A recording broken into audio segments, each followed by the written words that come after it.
Today is our catch-all talk. We're going to start with marriage. That's partly because we've got a few people getting married, which is absolutely wonderful news. But it doesn't finish there. So as well as marriage, there's other services. In every year, you'll see the Sacrament of Unction. In this talk, you'll see the Sacrament of Ordination. I've gone through that a little bit, so I'm going to skate through Ordination, but it will be included.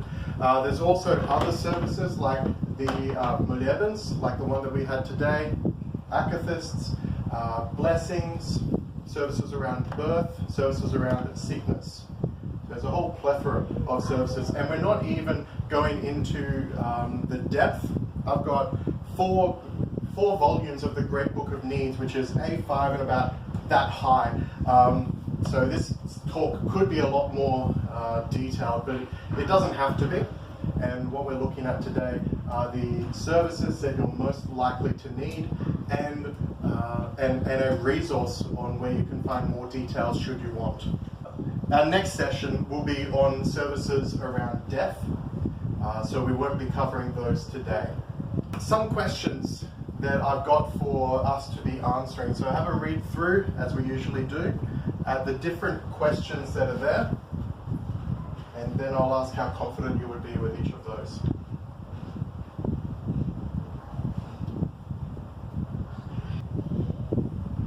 Alright, have we read through them?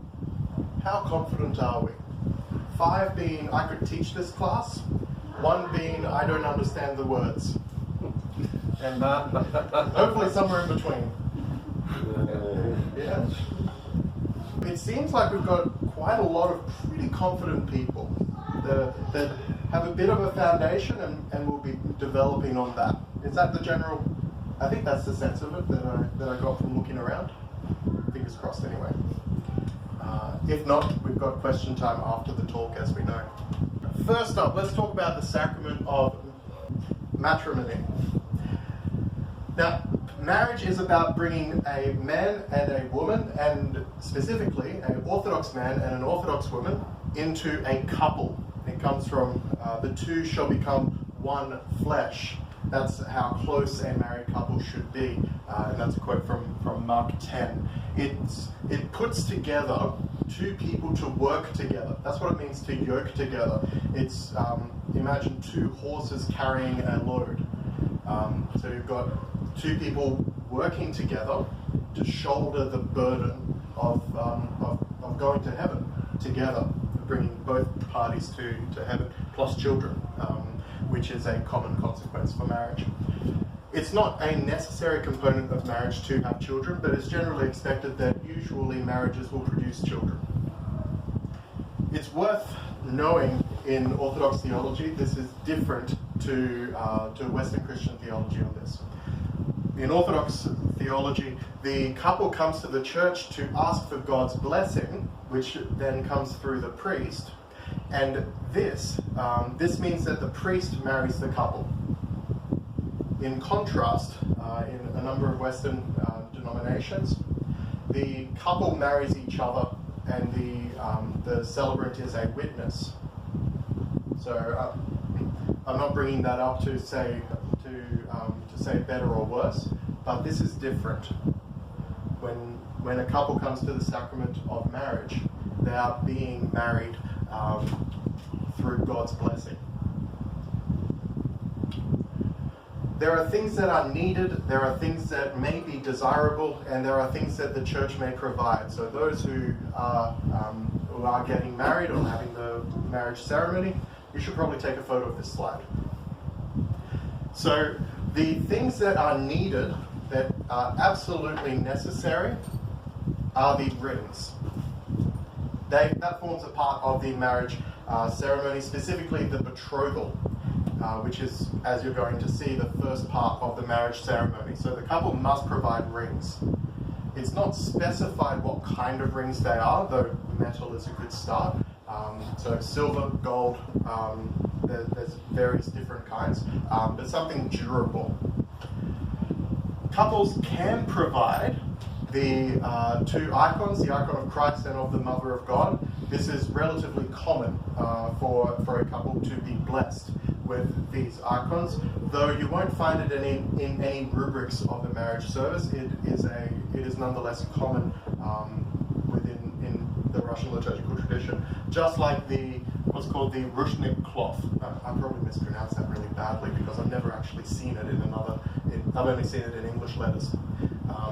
But that's a white cloth that, again, in the Russian liturgical tradition, the couple will stand on, and so it's got a nice significance actually. The couple comes onto the cloth as two people, and the first time that they step off the cloth, they're stepping together as a couple. So the cloth is where that happens. Again, it's not a necessary component of the wedding service, but it may be desirable. And for both of those, for the icons and for that cloth, they are purchased by the couple. If they are wanted, they are purchased by the couple, I should say. So the church provides a number of things. The gospel book, that shouldn't surprise anyone, should it? But I want to be complete and comprehensive. So the gospel book, the blessing cross, the cup and the red wine, the candles, and the crowns. So the church is able to provide each one of those. Now, a couple may wish to keep the crowns. They're expensive, by the way, so if you want to keep them, there's a significant financial outlay for that. But it is theoretically possible. Otherwise, in our liturgical tradition, each parish has its own crowns, and they're free to be used.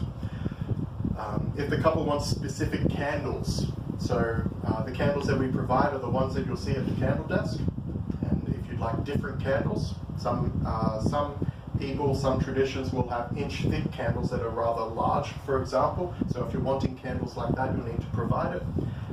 If you want a specific kind of wine or a specific cup, then speak to the priest who's doing that wedding.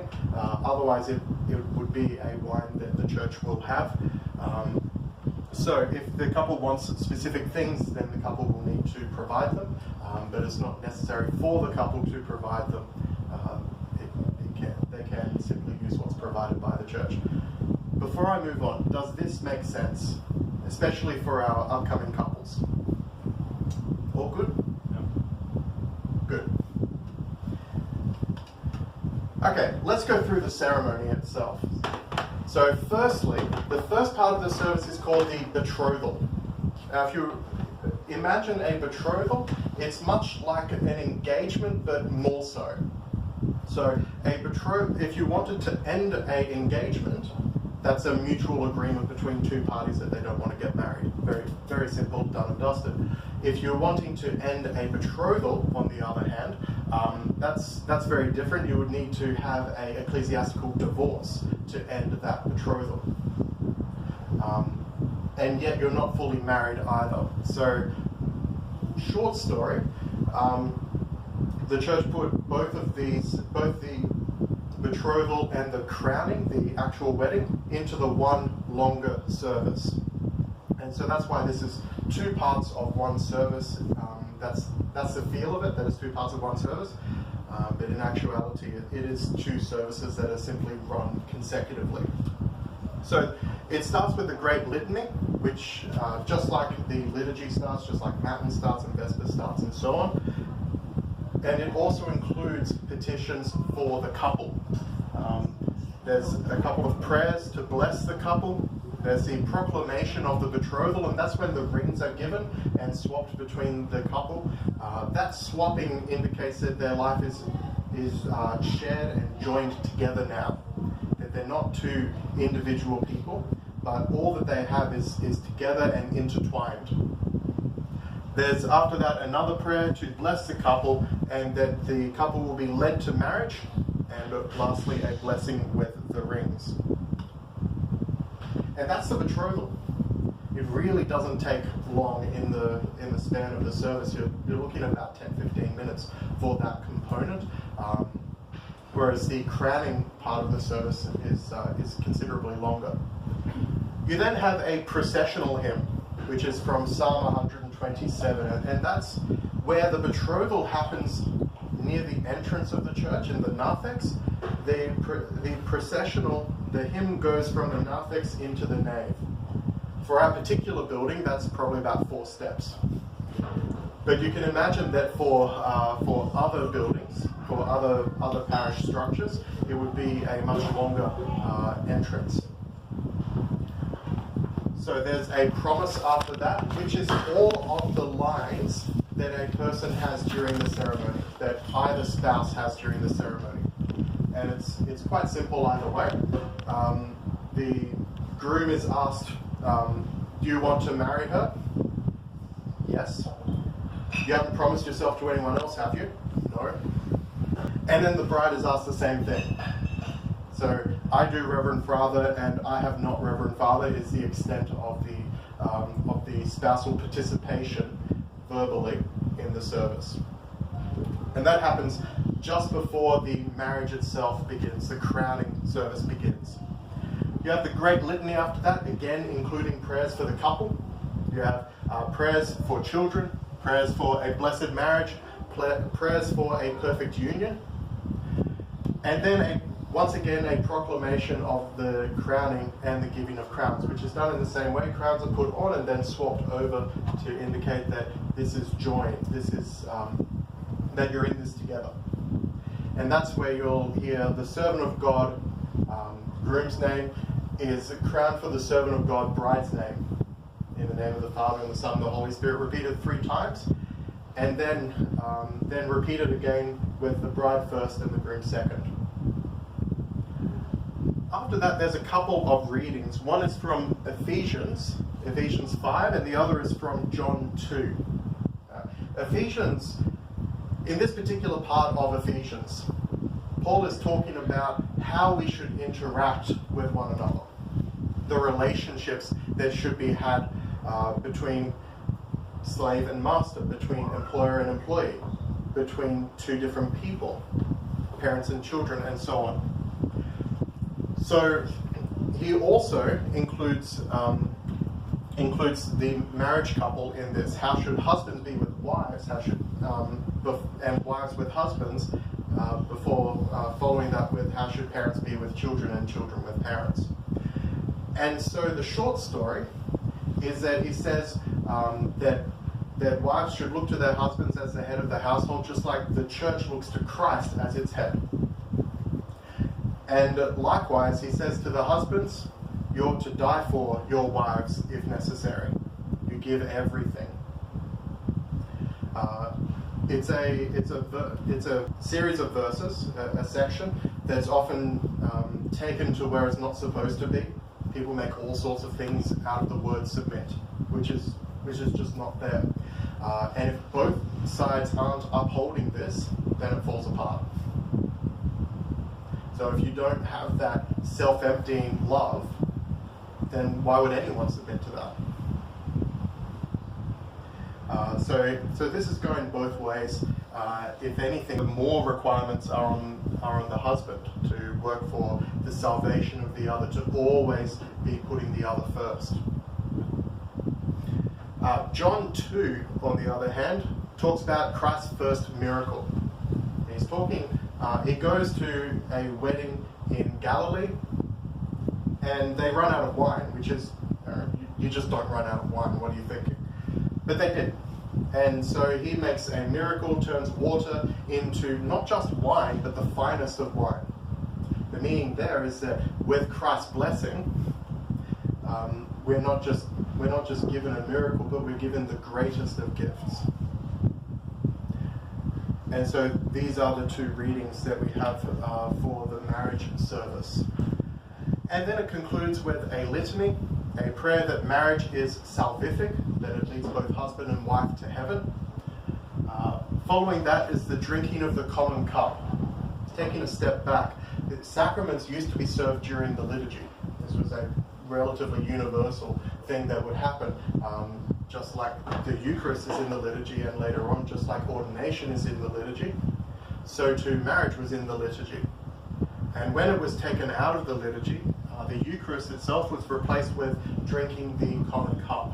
So drinking a wine, and that's drunk to the end of the cup, and that signifies that that both husband and wife together are taking the goods and the bads. That's our equivalent of for richer, for poorer, for better, for worse. Both the top and the bottom of the cup is drunk.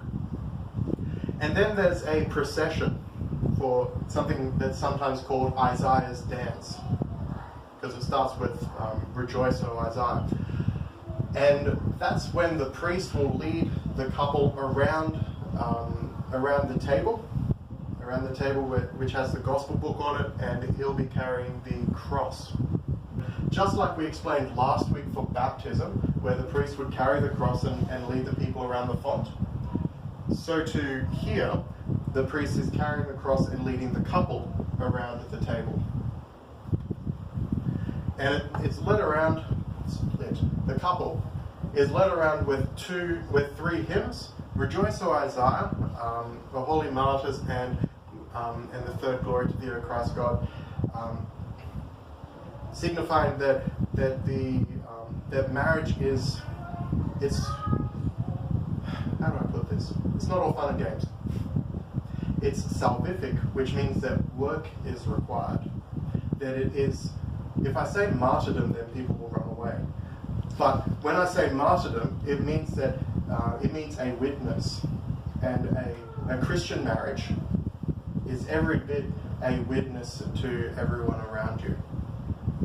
And so that's why we have crowns. They're the crowns of martyrdom, and they're taken away after the procession because they were given as a promise. These crowns are what you will have in heaven once you have completed the course of your life with this person. We have prayers for the glorification and the blessing of the spouses, and then a dismissal will follow at the close of the service. A short sermon is usually delivered after that, and then the couple is, we sing the many years for the couple, praying for Godspeed on their marriage. There's a few unique elements for the Orthodox celebration of marriage. For instance, it's forbidden at various times. There are festive events, so we don't celebrate them during fasting seasons. Unless there's special episcopal permission. For example, a reason that might be given is if one is being sent into, has been drafted into the army and is leaving next week, you could still have the wedding with the bishop's blessing, and similar things like that. Another thing, the place for Orthodox Christians to be married is within an Orthodox church building by an Orthodox priest. There are limited exceptions for that, for example, if there is no Orthodox church in the area. But beyond that, the proper place for any Orthodox sacrament is within the Orthodox church building. Orthodox Christians are able to marry other Orthodox Christians, or where they dispensation, to marry other Christians with within a particular criteria, which is essentially Catholics, mainline Protestants, and many apostolic Christians. So the Oriental Orthodox, for example, is probably the most obvious example. But those would be the people who are who would be given that allowance for. Those who, however, it's also worth saying that there are some people who will convert after they're married, and they are counseled to stay with their spouse and to continue living the Christian life regardless of any of these considerations. This is not just something that we recommend because we think it's a good idea. It's also something that St. Paul recommends and institutes as being the best thing to do. Marriages are designed to be forever. They're not designed to be broken. However, in the Orthodox Church, we acknowledge that the marital union can be sundered by men, that that union can be split apart. It's not that the Church does divorces, it's that we acknowledge that there is no longer a union. And then we work with that reality, and occasionally, let me put that down. We work with that reality and may bless subsequent remarriages. That it's not ideal, but it's sometimes necessary for salvation. And so second marriages and even up to third marriages are permissible within the church. The service actually changes to acknowledge this, so you'll see for those who want to go into it, there are differences between the first marriage and any subsequent marriage. Prayers are changed to reflect that this is not, this wasn't the ideal plan, but this is what's happening now, and is for the salvation of the people in front of you. Archbishop Macarius of Kenya, he did a sermon at a wedding that I've nicely pilfered from, to indicate the obligations and the joys of a married couple. So it gives both. Husbands must honour their wife. A husband must honour his wife as a God-given partner and a co-heir of grace, to love his wife, even to die for her if necessary, and to care for her in every way, to listen to his wife, to be grateful for everything correct that she says, and being careful, because often there's an emotional reaction to deny what is said, and we need to make sure that we're not doing that, and to think that maybe the person talking to you is correct. And as head, the behavior must conform to the maximum of Christian standards. Not taking that for granted. Headship has responsibilities. On the other side, a wife must respect and honor her husband, following him where that isn't opposed to God, to care for the household, to devote time to prayer, to show zeal and edify her husband, and to avoid external useless decoration. It's probably worth noting, just to step back for a moment, the context in which Archbishop Macarius is speaking. He is speaking to a very young and vibrant group of people, but he is also speaking in East Africa. And so most of this will be directly applicable, but each married couple finds their own norm, I guess. Shared responsibilities. Each spouse must love each other, bearing each other's weaknesses, not exploiting them, bearing with them. Must live in integrity, faithful to each other, must help each other to be more Christ-like, must honor and respect their in-laws, who in turn should be like second parents to their children-in-law. So once again, that's something that works if it goes both ways. It works really, really well. And each spouse must avoid jealousy. So the sacrament of unction is about healing of the sick, and that's not restricted to physical health, but also spiritual health. It's about healing of the sick and forgiveness of sins, especially of forgotten sins. So it functions in a way that backs up confession. So what you've genuinely forgotten is taken care of by unction. Of course, if you then remember it, you bring it to confession. But what you've genuinely forgotten and it's gone from your memory, unction is for that. Unction can be especially requested.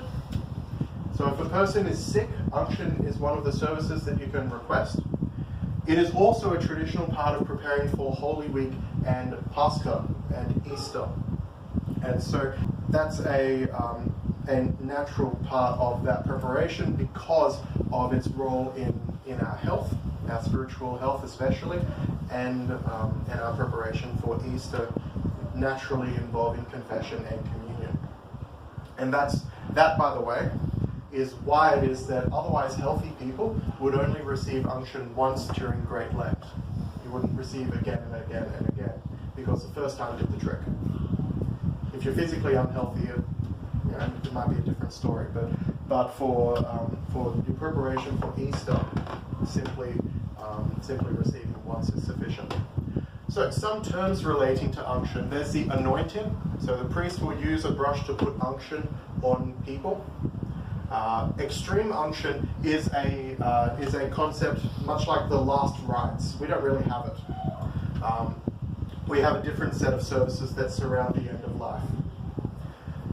and healing. So we're asking for the healing of body and soul. Sometimes the latter is granted without the former. Sometimes healing of soul is granted without healing of body. And sometimes both are granted. And that's part of subjecting ourselves to God's will rather than trying to impose our will on God. The scriptural basis for unction is, well, it's pretty comprehensive, as you can see. You can see it in Mark 6 when the disciples cast out demons and anointed sick people with oil and thus healed them. Matthew 10, he commanded similarly. And Mark 9, James the 5th regards it as a universal command. So if anyone is sick, he says, call for the elders of the church, and that's the priests of the church. The presbytery is the presbyters, the priests. And let them pray over him, anointing him with oil in the name of the Lord. That comes from James 5. Why oil and wine, you may ask? So in the service you'll mix together oil and wine. And the reason is because in the parable of the Good Samaritan went to the man in the ditch and bandaged his wounds, pouring on oil and wine. That comes from Luke 10.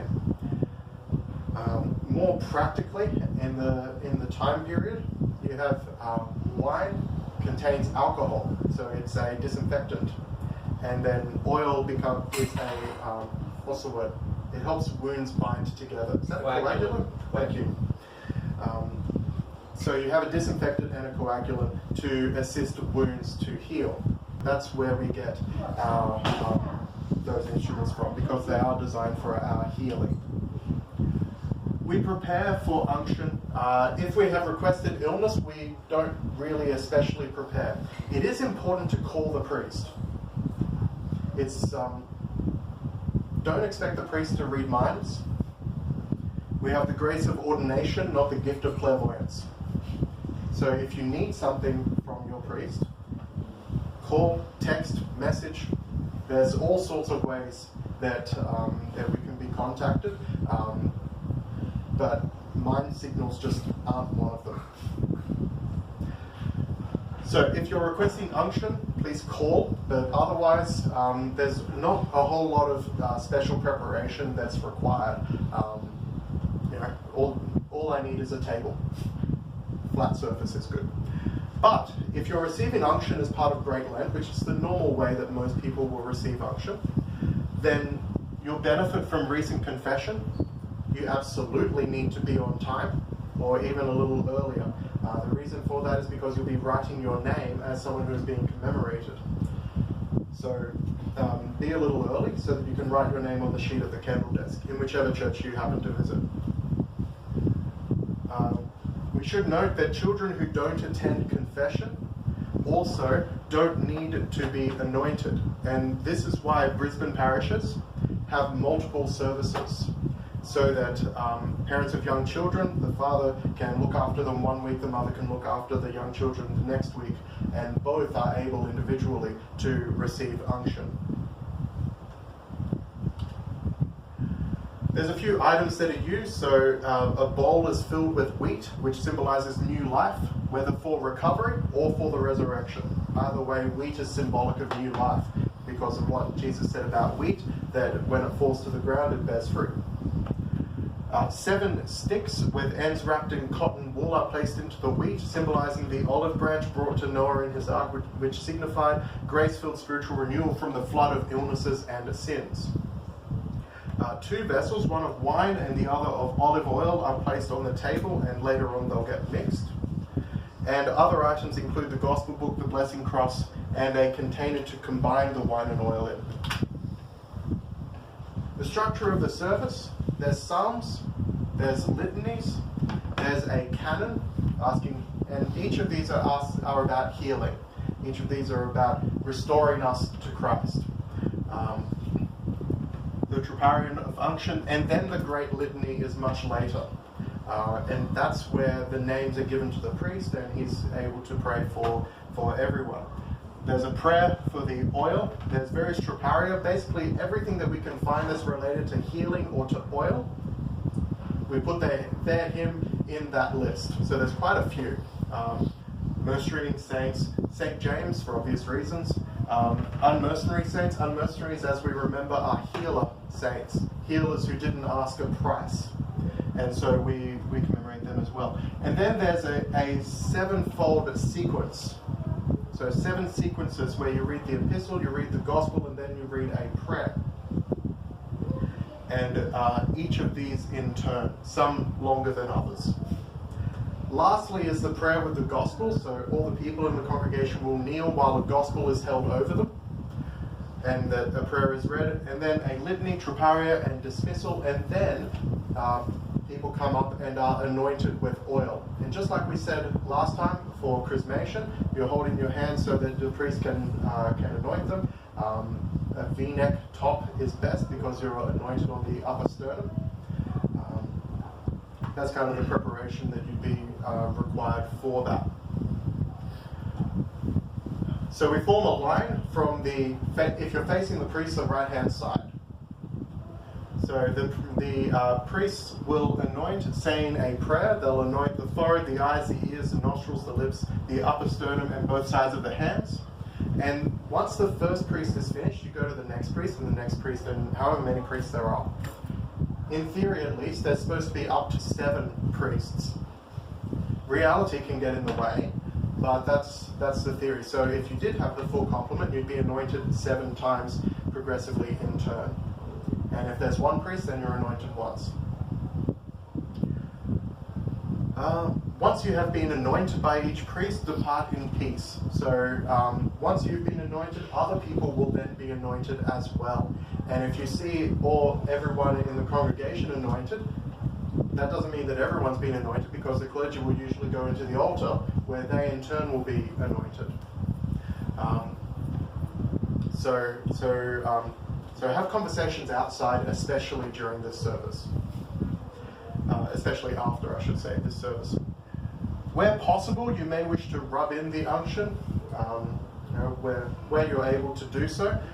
If you need a tissue, if it's just too much to rub in, then grab a tissue from the candle desk, and that will need to be placed in a bin for the purpose. Most of our parishes, I think all of our parishes, have a particular bin that is used for sacred waste. And so I know here we try to bring out a bin specifically for sacred waste, and that's later on consumed with fire to dispose of it properly. And it's easier for everyone if we handle that. Theoretically, each person is able to take a tissue and just do it at home, but we can take care of that.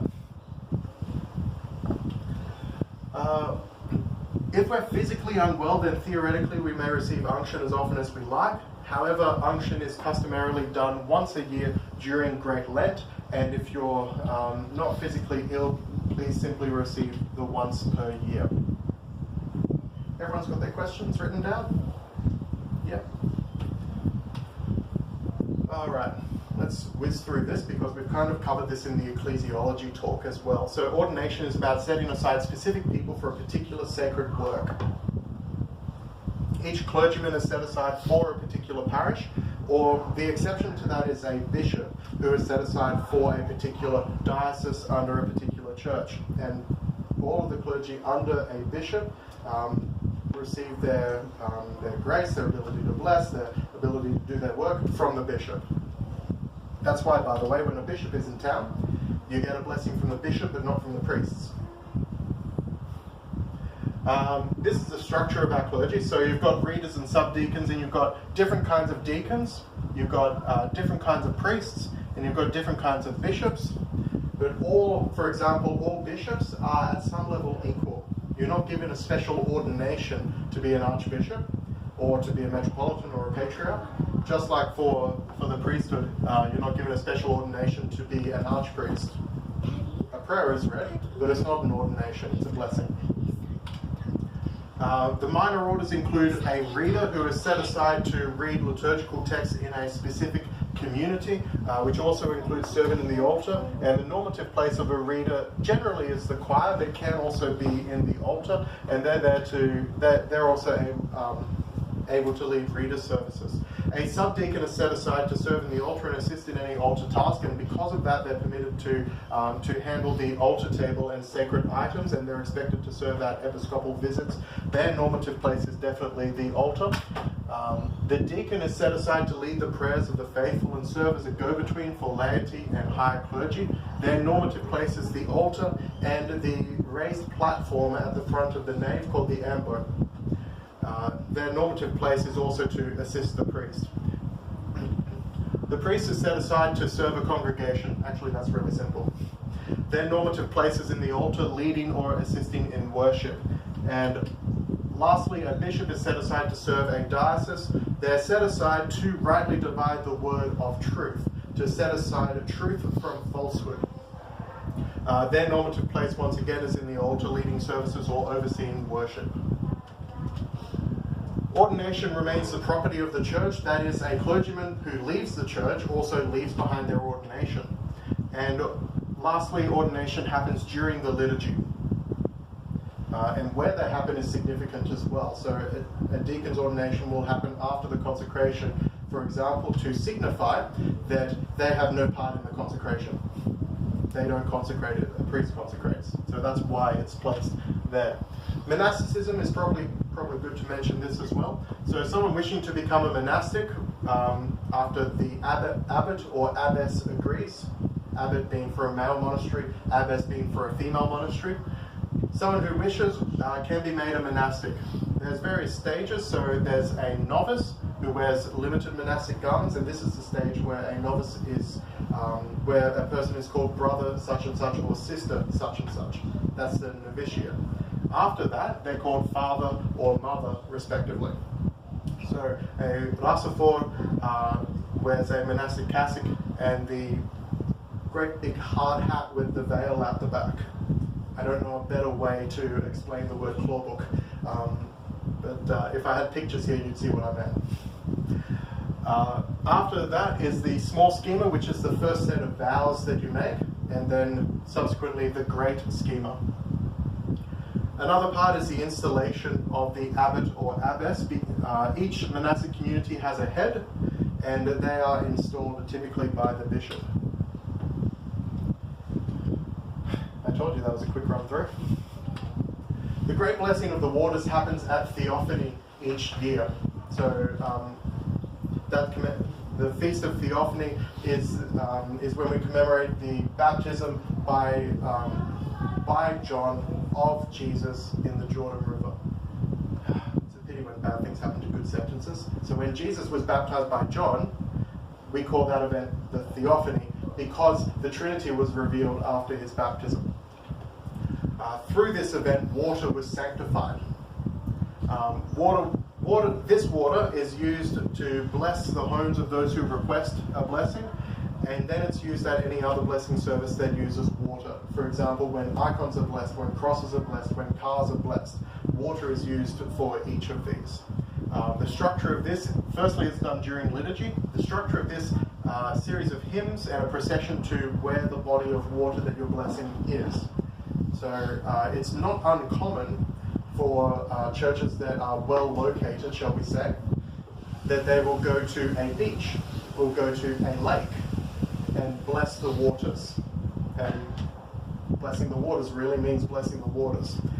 For us, we're not so conveniently located, so we put together water and we bless that container. There's a series of readings from Isaiah prophecies, and then from 1 Corinthians and Mark, some very short readings. An expanded Great Litany, just like for baptism, asking the blessing of the Jordan on this water. There's 3 prayers over the water, very similar to baptism, by the way. Then you immerse the cross and bless the church and the people. A small blessing of the waters, commonly done on parish feast days before the liturgy, but can be done at any time of year as needed. And that water is used for any blessing service that uses water. And you can kind of see that it's a really cut down matin service. So it starts off with Psalms, God is the Lord, many short hymns, frequently about water or calling down the Holy Spirit's grace. A couple of readings, the Great Litany, a prayer, and then the immersion of the cross, blessing the church and the people, and a final litany and prayer to close. All right, this is where we get to the stages of life part. So we've talked about baptism already, and we know that our discussions about funerals and memorials will be next time. So other stages of life include other services around the birth of a child. So when a couple is aware that she's pregnant, then a Moleben, a prayer service of thanksgiving, is most appropriate. We're going to talk about that a little later, what is a Moleben, but for now, take my word, it's a prayer service. Prayer service of thanksgiving. And just to reaffirm, pregnant women are still able to receive communion and have a dispensation from fasting. After birth, there's prayers offered at the hospital, and that's like on the day of birth if possible. Obviously that's not always possible, but if it is possible, then priests are able to pray a blessing to give thanks for that healthy birth. The 8th day, the naming prayers for the child, that's when the child is given their name, on the 8th day. So if the child is born on a Sunday, then the 8th day is the next Sunday, because you count the day itself as being day 1. That's why it's the 8th day and not 8 days after. Hopefully that makes more sense. And on the 40th day, are the churching prayers for mother and child. So, in short, mother and child are given 6 weeks off. Be at home, be with your child, and recuperate. You'll no doubt remember that pregnancy was quite arduous in the not too distant past. It was not only arduous but life-threatening. So not having that extra obligation to be for yet one more thing was seen as very beneficial.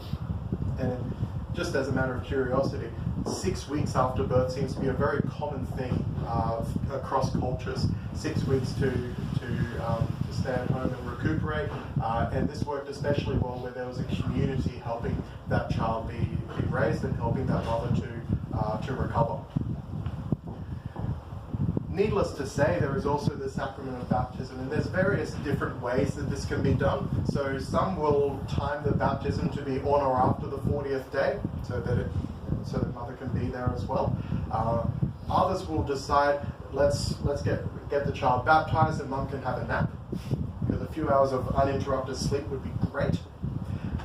Whatever the case may be, that's really a discussion for the couple to have, and then we'll book in the baptism on or around a date that's best.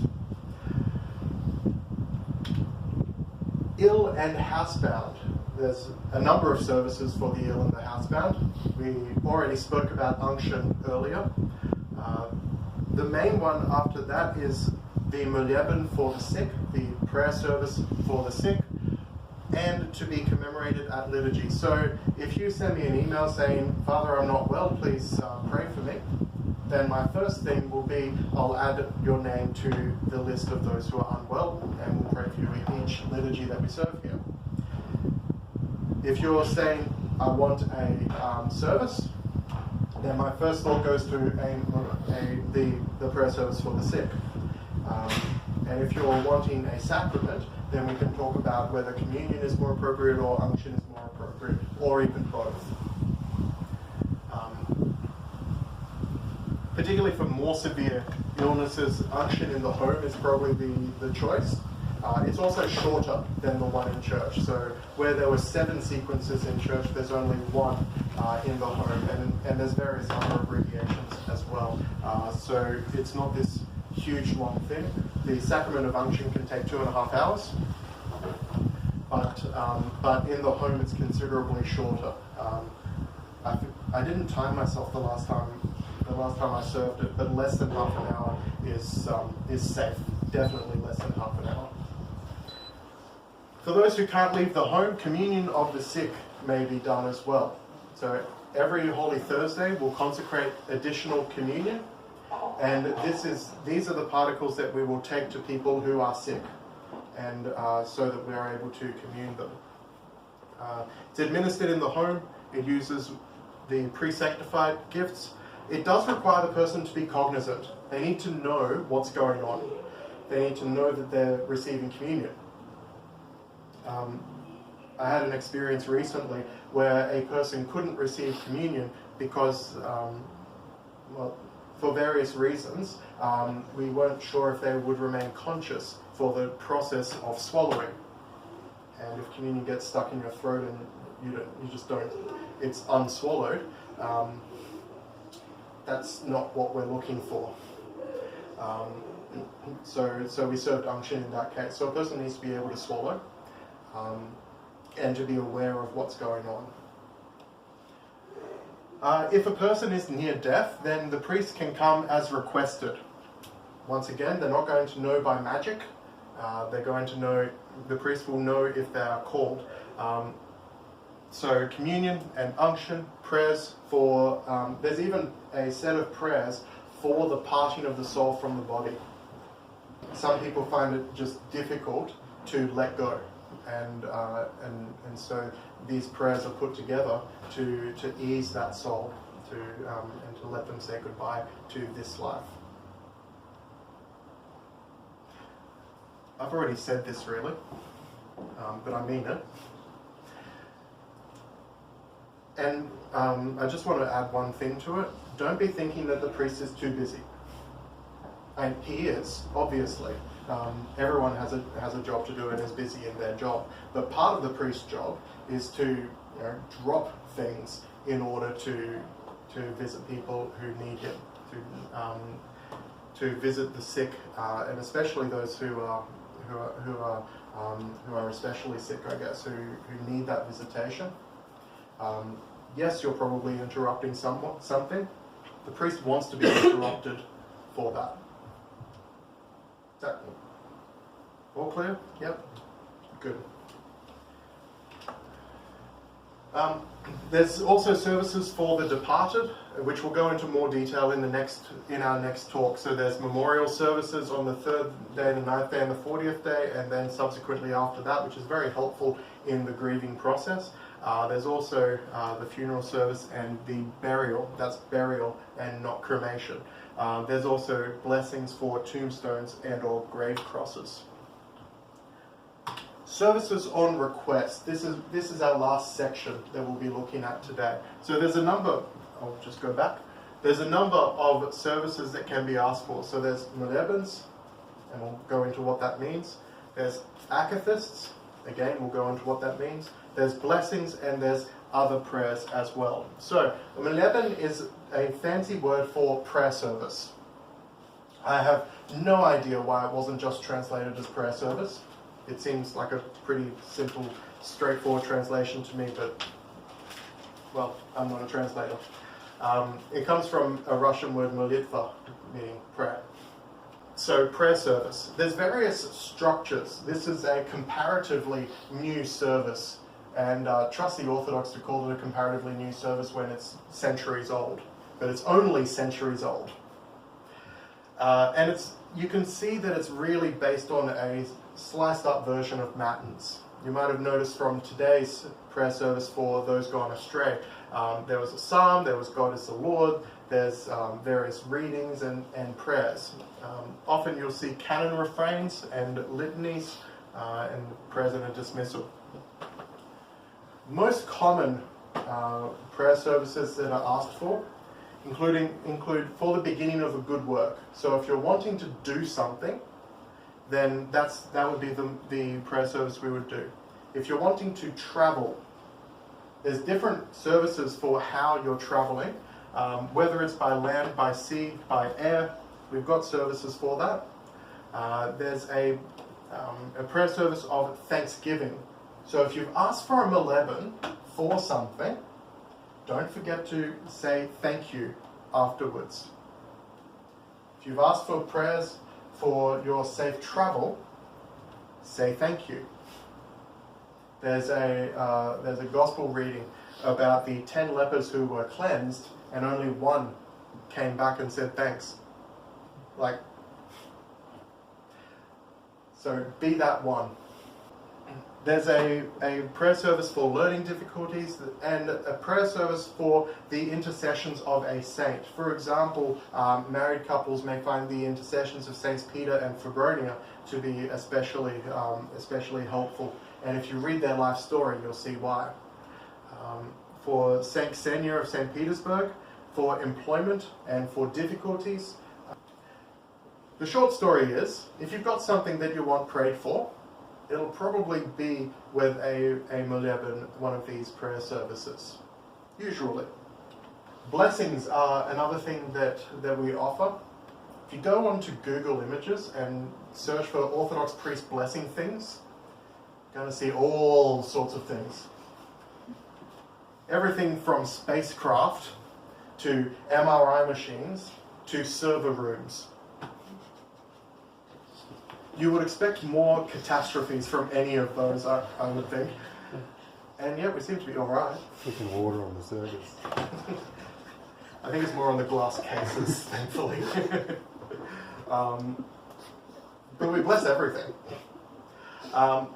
Really common ones to bless are houses and cars, because this is the context of your salvation. Most of the time you're not in a liturgy. You spend about 2 hours a week in a liturgy. The other 166, car, house, that's a lot of your time. So the context of your salvation is where God's blessing should be invited onto.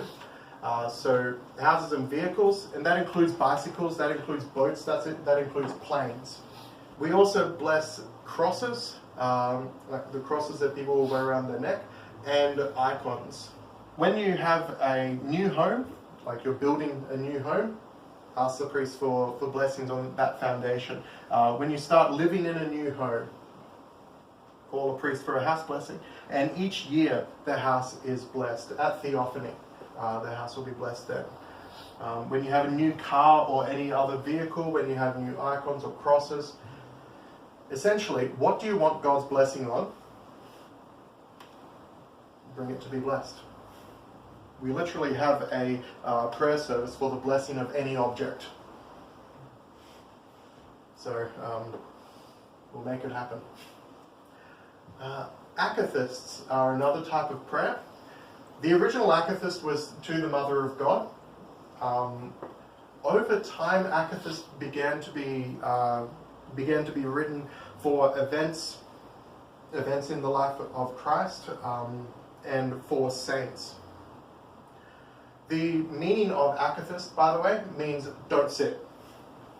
So kathiste is sit down in Greek. Akathist is don't sit. So it's the standing prayer. And that's what an akathist is.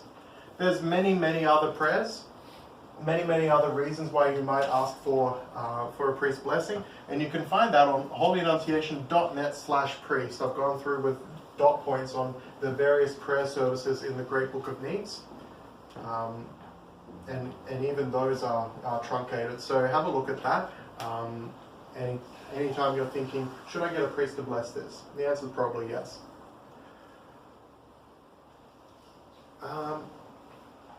Another thing that you may or may not know, there are sometimes morning and evening prayers don't cut it, and you're wanting a prayer for a specific thing.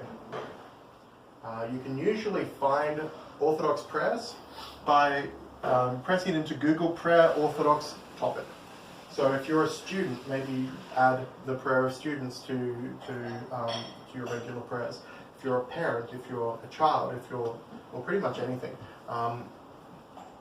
Google that. Our homework. If your house and car hasn't been blessed, fix that. When you feel sick, call the priest for prayers. If you feel very sick, call the priest for unction. If you're housebound, call the priest for communion. If you're wanting regular communion, like if you know you're going to be housebound for a month, we can set up some kind of arrangement. So it doesn't just have to be ad hoc. We can arrange Wednesdays at blah blah time. We'll come around for communion. But one doesn't like to impose. If you're wanting that, please do ask. Once again, not clairvoyant, but wanting to help. All right, there's a few extra questions than there were at the beginning. How about we go through these, and then afterwards we'll have our regular Q&A for any questions that you have, and I'm sure that I've seen people writing down a few, which is great.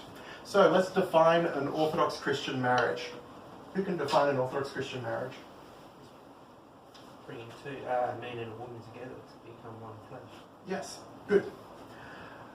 What's the purpose of an Orthodox Christian marriage?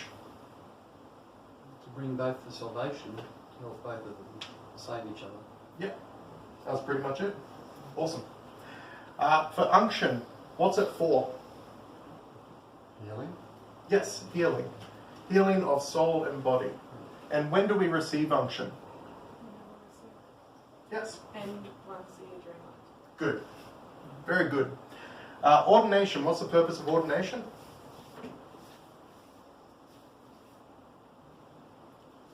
To make priests and yeah. That's what ordination does, yeah. But more generally, it's to set aside people for a specific purpose.